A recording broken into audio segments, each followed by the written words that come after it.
Aku baru saja membuka restoran hotpot. Tak disangka, malaikat maut benar-benar datang untuk makan. Dan mereka membayar 6,6 juta hanya untuk sekali makan hotpot. Mereka bahkan mengundangku untuk membuka cabang di dunia bawah.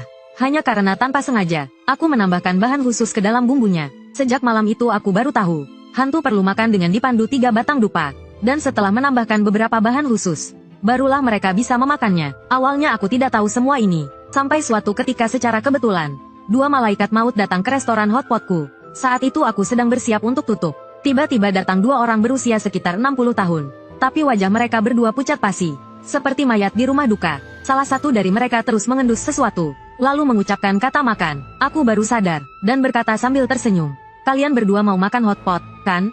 Mereka berdua tidak menghiraukanku, dan tidak berkata apa-apa. Mereka hanya berjalan ke meja di pojok. Meskipun restoran hotpotku akan bangkrut besok, aku berpikir untuk mendapatkan sedikit keuntungan. Lalu aku menyuruh Bibi Wang, asistenku, untuk membuat teh, dan menyuruh Paman Li, Koki, untuk menyiapkan bahan-bahan di dapur.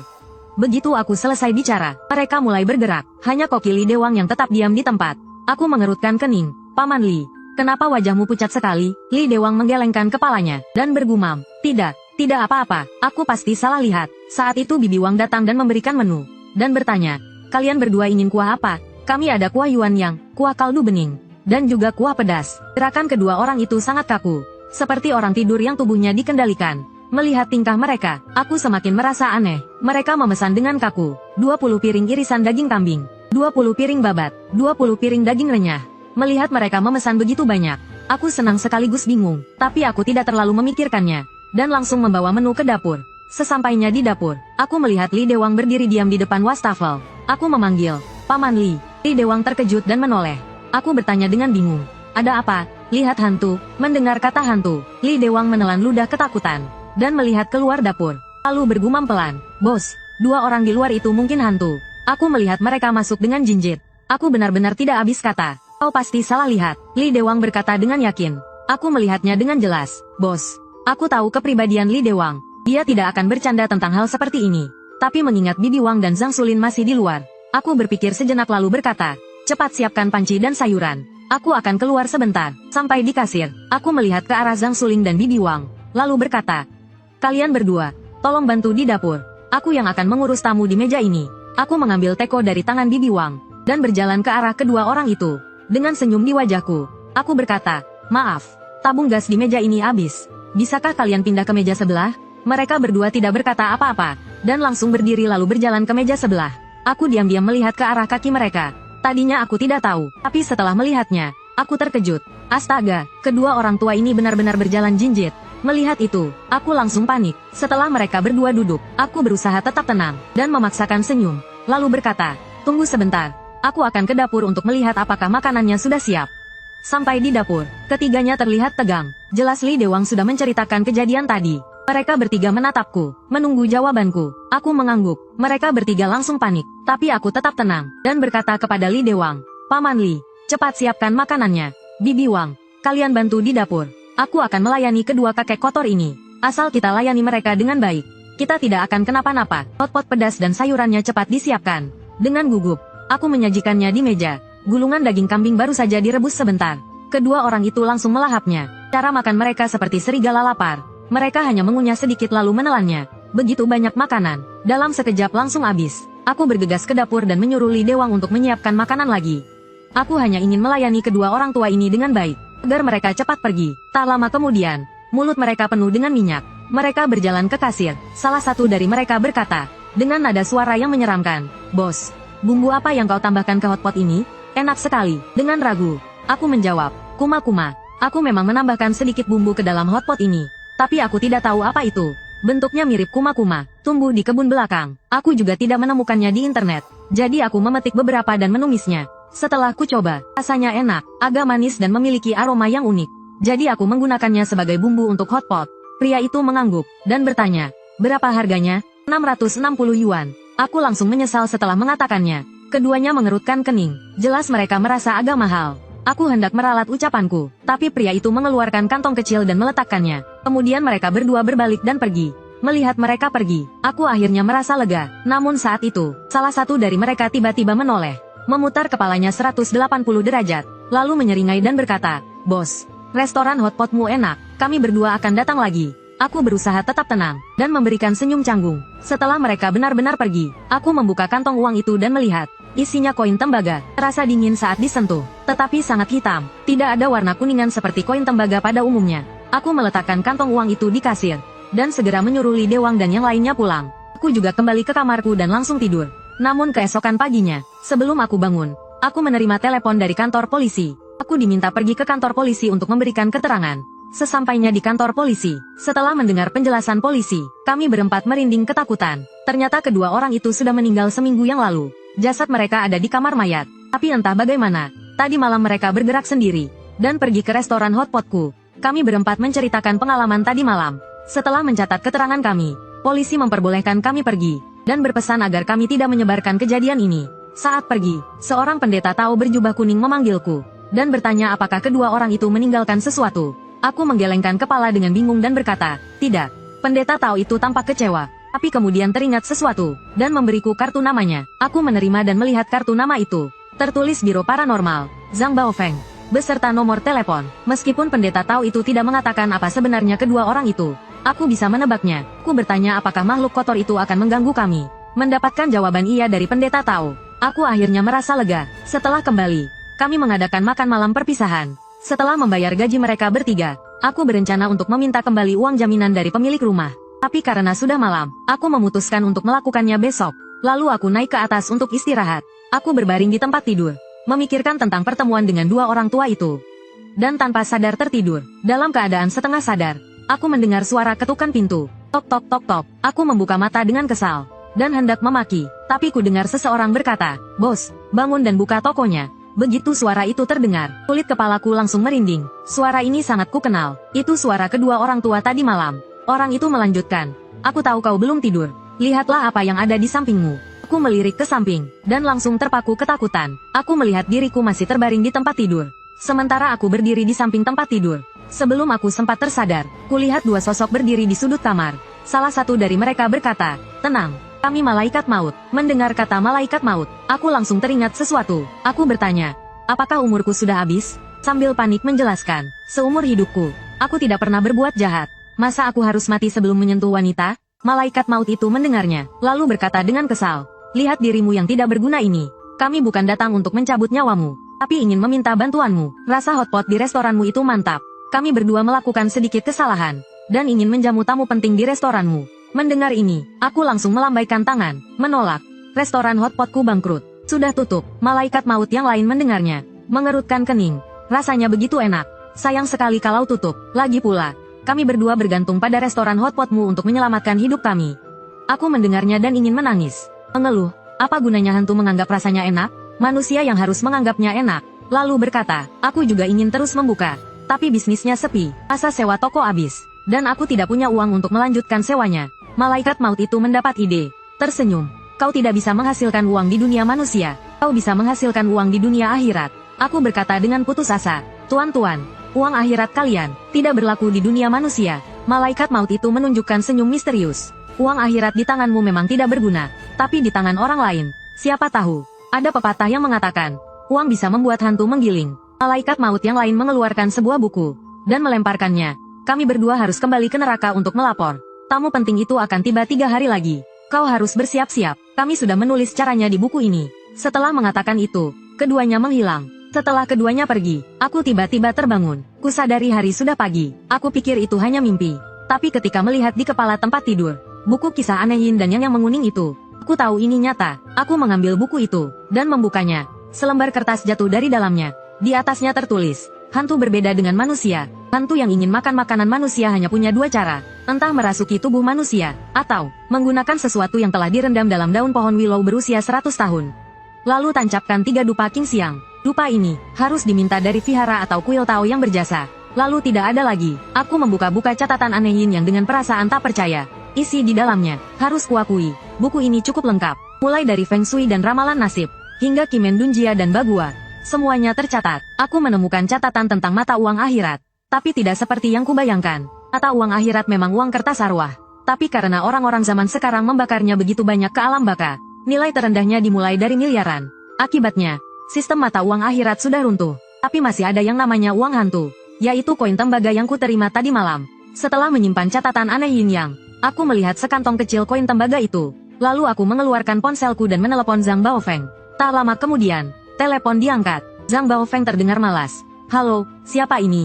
Aku menjawab, "Ini aku, anak muda yang kemarin." "Oh, Tuan Lin." Setelah itu, Zhang Baofeng tiba-tiba teringat sesuatu dan berkata, "Tuan Lin, apa kedua orang itu benar-benar meninggalkan sesuatu?" Aku menggumam, "Iya, sedikit uang hantu." Zhang Baofeng terkejut mendengarnya. "Kau tahu tentang uang hantu?" Mendengar keterkejutannya, aku tertawa. "Tentu saja aku tahu.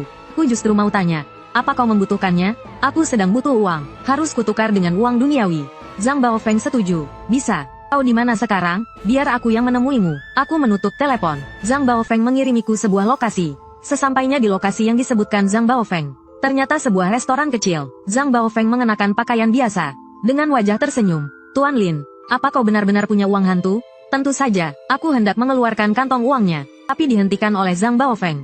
Uang hantu ini tidak boleh terkena sinar matahari langsung. Kalau tidak, energi Yin-nya akan hilang, dan tidak diakui di alam baka. Kami masuk ke ruang pribadi yang dipesan Zhang Baofeng. Zhang Baofeng bertanya dengan senyum, "Tuan Lin, berapa banyak uang hantu yang kau punya?" Aku tidak ragu-ragu, dan langsung mengeluarkan kantong uang dan meletakkannya di atas meja. "Tidak banyak, 660 koin." Zhang Baofeng mengangguk dan menyesap tehnya. Menahan rasa terkejutnya, ia sudah menduga aku punya banyak, tapi tidak menyangka sebanyak ini. Aku sempat berpikir untuk membandingkan harga dengan orang lain. Lagi pula, dua kalimat pertama di catatan aneh Yin Yang masih kuingat sampai sekarang. Hantu memang menakutkan, tapi yang lebih menakutkan dari hantu adalah hati manusia. Pendeta Tao ini punya surat keterangan dari kantor polisi. Entah baik atau tidak, setidaknya dia tidak akan membunuh untuk merampas uang. Setelah makan dan minum, Zhang Baofeng baru membahas inti permasalahan. "Bos Lin, kau mau menjual uang hantu ini, kan? Aku ingin membelinya. Sebutkan saja harganya." Aku tersenyum tipis. "Tuan Zhang, kau orangnya tepat sasaran. Aku juga tidak akan berbasa-basi. Rekan seprofesimu juga pernah menawarkanku untuk uang ini. Dia juga menawar dengan harga tertentu. Tapi aku tidak menjualnya. Sebutkan saja tawaranmu. Jika melebihi tawarannya, aku akan menjualnya padamu." Sejujurnya, aku orang awam. Aku tidak mengerti apa-apa, tapi bukan berarti aku bodoh. Mendengar itu, Zhang Baofeng mengerutkan keningnya. Setelah berpikir sejenak, dia berkata, "Harga yang bisa kutawarkan adalah 7.000 yuan. Ekspresiku tetap datar, tapi dalam hati aku sangat gembira. Nilai tukar 1:10 ini sungguh di luar dugaanku. Lalu aku mengangguk. "Baiklah. Karena Tuan Zhang menawar dengan harga ini, tentu saja aku harus memberimu muka." Aku memberikan uang hantu itu kepada Zhang Baofeng. Tidak lama kemudian, aku menerima transfer 7.000 yuan di ponselku. Saat akan berpisah, aku teringat sesuatu, dan bertanya kepada Tuan Zhang, "Apakah kau punya jimat pengusir hantu dan penangkal roh jahat? Aku bisa membelinya." Mendengar itu, Zhang Baofeng mengerutkan keningnya. Lalu dia mengangguk. "Ada. Tapi kurasa Bos Lin, kau tidak hanya ingin membeli jimat pengusir hantu dan penangkal roh jahat saja, kan? Bukan sesederhana itu, kan?" Aku tersenyum. Tanpa menjawab, Zhang Baofeng kemudian mengeluarkan 10 lembar jimat dari tasnya, dan berkata, "Jimat pelindung ini dapat mencegah hantu kecil mendekatimu. Jimat penghancur roh jahat ini juga cukup untuk menghadapi hantu kecil. 10 lembar jimat ini aku berikan untuk Bos Lin. Jika nanti kau punya uang hantu lagi, hubungi aku saja. Kita bisa bicarakan harganya." Aku menyimpan jimat-jimat itu. Aku mengangguk dan berkata, "Jika aku punya uang hantu, aku akan menghubungimu." Saat berpisah, Zhang Baofeng mengingatkan, "Bos Lin, kau belum terjun ke dunia kami. Jadi ada beberapa hal yang belum kau pahami. Di era akhir Dharma ini, ajaran sesat merajalela. Untuk bertahan hidup, kau harus punya kekuatan yang cukup." Setelah berpisah, aku kembali ke toko, dan membayar sewa toko selama 3 bulan kepada pemiliknya. Lalu aku merendam sayuran dan daging dengan air rendaman daun willow berusia 100 tahun. Kemudian aku menambahkan sedikit bunga merah dari halaman belakang. Aku menduga, alasan kedua malaikat maut itu menyukai hotpot adalah karena tambahan bunga merah itu. Setelah semuanya selesai, aku baru saja akan kembali ke kontrakan. Tiba-tiba aku menerima telepon dari Zhang Suling. Dengan panik dia berkata di telepon, "Bos Lin, bisakah kau datang kemari? Ayahku kena masalah." Setelah menutup telepon, aku mengendarai mobil van bekas itu menuju kompleks apartemen tempat Zhang Suling tinggal. Aku tidak tahu, perjalanan inilah yang hampir merenggut nyawaku. Zhang Suling melihatku dan bergegas menghampiriku. "Tuan Lin," katanya, "ayahku sepertinya diganggu makhluk halus." Mendengar itu, aku mengerutkan kening dan mengikutinya ke ruang tamu. Kulihat seorang wanita sedang dengan hormat menuangkan teh untuk seorang pendeta Tao dan muridnya. Melihat mereka berdua, aku merasa wajah mereka tidak ramah. Dalam catatan keanehan Yin yang tertulis, batang hidung miring, mulut mencong, dan jika mata juling, itu adalah wajah licik. Saat aku baru masuk, keduanya menatapku dengan mata juling. Saat mereka berbicara dengan Ibu Zhang, sudut mulut mereka tanpa sadar terangkat. Karena tidak tahu apa yang terjadi, aku tidak menghiraukannya. Kemudian Zhang Suling membawaku ke sebuah kamar. Terlihat ayah Zhang Suling terbaring di tempat tidur. Wajahnya pucat, bibirnya tidak memiliki warna, keringat dingin telah membasahi seluruh tempat tidur. Dan mulutnya sesekali menggumam, "Pergi, jangan ganggu aku." Melihat kondisi ayah Zhang Suling seperti itu, aku teringat 3 ciri-ciri kerasukan roh jahat dalam catatan keanehan Yin Yang. Keringat dingin, tubuh lemah, sakit terus-menerus, dan tak kunjung sembuh. Lalu aku menatap Zhang Suling, dan bertanya, "Sudah ke rumah sakit?" Zhang Suling mengangguk. "Sudah," katanya. "Tapi dokter bilang ayahku tidak sakit apa-apa." Mendengar itu, aku berpikir dalam hati, benar saja. Lalu aku melihat ke arah pintu, dan bertanya, "Apakah pendeta Tao itu diundang keluargamu?" Zhang Suling menggeleng. "Bukan," katanya. "Pendeta Tao itu tidak sengaja bertemu ibuku 3 hari yang lalu. Dia bilang 3 hari yang lalu ayahku akan diganggu makhluk halus. Dan kemarin ayahku jadi begini." Mendengar itu, awalnya aku mengira ini ada hubungannya dengan kedua malaikat maut itu. Tapi setelah kupikir-pikir, sepertinya tidak ada hubungannya. Saat itu, Zhang Suling berkata dengan wajah sedih, "Pendeta Tao itu bilang ayahku dirasuki hantu, dan untuk mengatasinya butuh setidaknya 100.000 yuan. Keluargaku tidak punya uang sebanyak itu. Jadi aku meminjam uang darimu untuk membantu." Mendengar 100.000, aku agak terkejut, dan merasa ada yang tidak beres. Lalu aku mengeluarkan sebotol obat tetes mata dan meneteskannya ke mataku. Lagi pula, orang biasa tidak bisa melihat hantu tanpa membuka mata batin. Untuk melihat hantu, 2 dari 3 api kehidupan harus padam. Tapi cara ini terlalu berbahaya. Cara lainnya adalah dengan menggunakan air mata sapi hitam. Sapi hitam terlahir dengan kemampuan spiritual, dan bisa melihat semua makhluk halus. Dan yang kuteteskan adalah air mata sapi hitam. Lalu aku melihat ayah Zhang Suling, Zhang De, dan semua yang kulihat berubah. Terlihat 2 api kehidupan di bahu Zhang De, dicengkeram oleh tangan yang terbentuk dari energi hitam. Dan api terakhir di atas kepalanya berkedip-kedip, seakan bisa padam kapan saja. Melihat itu, aku yakin dia sedang diganggu hantu. Aku segera melihat ke sekeliling. Kamarnya tidak memiliki jendela yang terbuka, dan gordennya juga sudah tertutup rapat. Aku bertanya mengapa seperti itu. Zhang Suling mengatakan padaku, "Pendeta Tao itu bilang, dengan begitu bisa mengumpulkan energi Yin, bisa membuat ayahku merasa lebih baik." Mendengar itu, aku melanjutkan pencarian. Aku melihat sepasang kaki di bawah tempat tidur. Dengan cepat, kaki itu menarik diri kembali. Saat itu aku yakin, itulah hantu yang mengganggu ayah Zhang Suling. Karena ini pertama kalinya aku melihat hantu. Aku tidak yakin apakah jimat pengusir setan ini bisa melawannya. Aku hanya bisa memasukkan satu tangan ke dalam saku, memegang jimat kuning, lalu berjalan menuju jendela. Lagi pula, hantu takut sinar matahari. Semua orang tahu itu, tapi saat aku hendak membuka gorden, suara pendeta Tao itu tiba-tiba terdengar. "Jangan!" Aku berhenti, secara refleks menoleh ke belakang. Terlihat pendeta Tao itu menatapku dengan wajah muram. Alisnya sedikit berkerut, lalu berkata, "Kau juga rekan sejawat?" Kemudian pendeta Tao itu tersenyum tipis dan berkata, "Halo, nama asliku He Haoji, nama Taoku King Feng." Aku juga tersenyum dan berkata, "Namaku Lin Ye." Saat berjabat tangan, tatapan mata He Haoji sangat dingin. Lalu bertanya, "Kenapa kau tadi mau membuka gorden?" Dengan wajah bingung aku berkata, "Memangnya ada masalah?" He Haoji menggelengkan kepalanya, senyumnya kembali dan berkata, "Tidak ada masalah." Lalu berbalik dan pergi. Namun saat pergi, dia berkata, "Kalian harus pikirkan baik-baik. Makhluk kotor itu bisa saja mengambil nyawa Zhang De kapan saja." Setelah mereka berdua pergi, Zhang Suling menatapku dan berkata, "Tuan Lin, bisakah kau pinjamkan aku 100.000 yuan? Nanti pasti aku kembalikan." Aku menggelengkan kepala tanpa daya, lalu berkata, "Mana mungkin aku punya 100.000 sekarang. Tapi aku bisa menyelesaikan masalah ini." Mendengar itu, mereka semua menatapku dengan tak percaya. Aku tidak menjelaskan apa-apa, melainkan berkata akan kembali malam hari untuk menyelesaikan masalah ini. Lalu pergi, tapi aku tidak tahu. Karena masalah inilah, aku hampir kehilangan nyawaku. Kembali ke Fan, aku mengeluarkan buku kisah aneh Yin dan Yang. Membolak-baliknya sekian lama, aku menemukan sebuah alat. Pohon willow bisa memanggil hantu, juga bisa memukul hantu. Rendam cambuk ranting willow dalam darah anjing hitam, lalu olesi dengan abu dupa dari altar. Akan memiliki kekuatan untuk memukul hantu. Maka disebut cambuk pemburu hantu. Dan setiap kali dicambuk, hantunya menyusut 3 inci, sampai akhirnya jiwanya hancur. Tapi aku rasa itu belum cukup. Aku mencari nomor Zhang Baofeng, dan menghubunginya. Telepon diangkat. Aku langsung ke inti permasalahan, dan menjelaskan semuanya dari awal hingga akhir. Mendengar itu, Zhang Baofeng terdiam sejenak, lalu berkata, "Tuan Lin, saat ini saya tidak di Kunming. Saya tidak bisa membantu dalam hal ini. Namun, menggunakan cambuk pemburu hantu memang bisa mengatasi hantu kecil itu."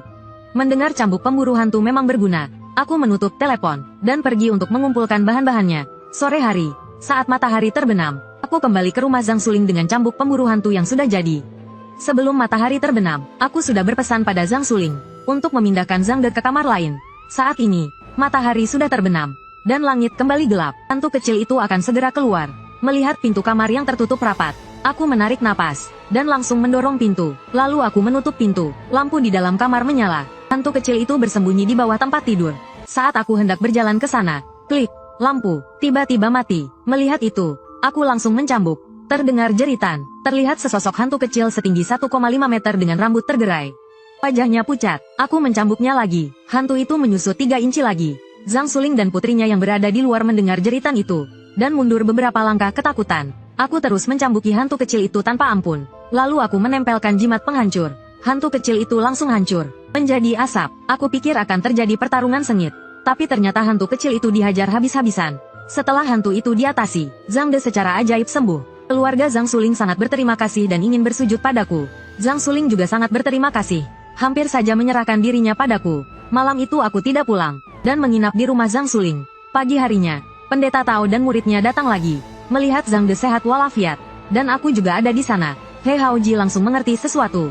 Matanya menyipit. Tadi malam dia merasakan hantu kecil itu dibasmi seseorang. Dia pikir itu adalah seorang ahli.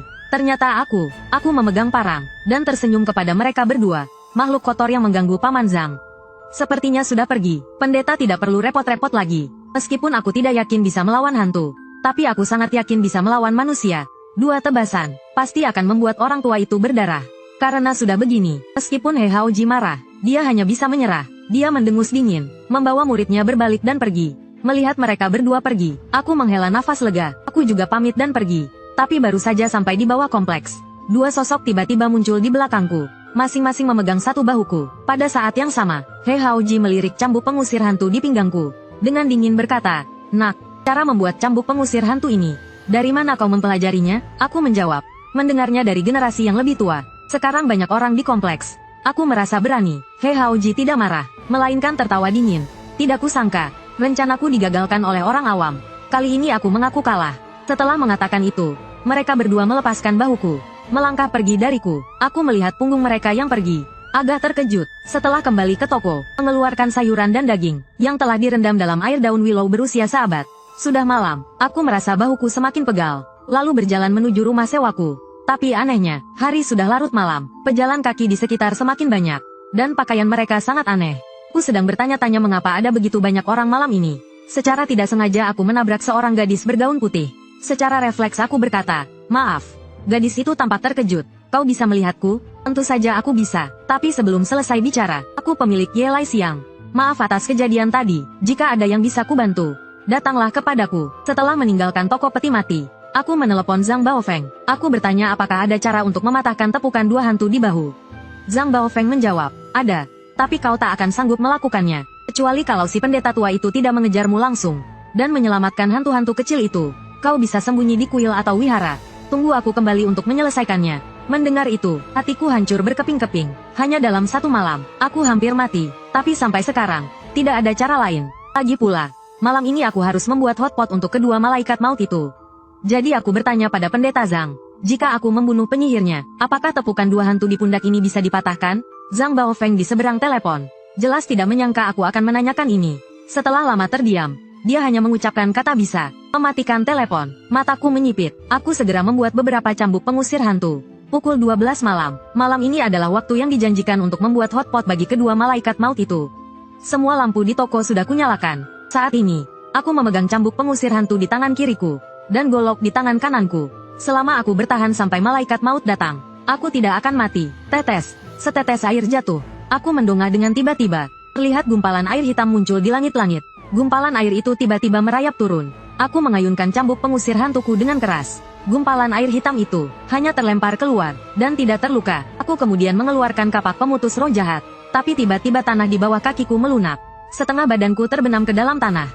Tidak jauh dari situ, segumpal tanah dan pecahan logam muncul. Pecahan logam itu mengendalikan dapur, dan pisau-pisau terbang ke arahku. Aku hanya bisa mengeluarkan jimat pelindung dan segera menempelkannya. 2. Pisau-pisau itu terpental. Tapi kemudian, segumpal api terbang keluar dari kompor dapur. Gumpalan api itu terpecah menjadi beberapa gumpalan api dan menyerangku. Aku masih ingin mengeluarkan jimat pelindung, tetapi cambuk pengusir hantu di tanganku tiba-tiba bergerak, dan melilit tanganku. Melihat itu, aku sangat terkejut. Tepat saat api akan menghantamku, pintu toko tiba-tiba didorong terbuka.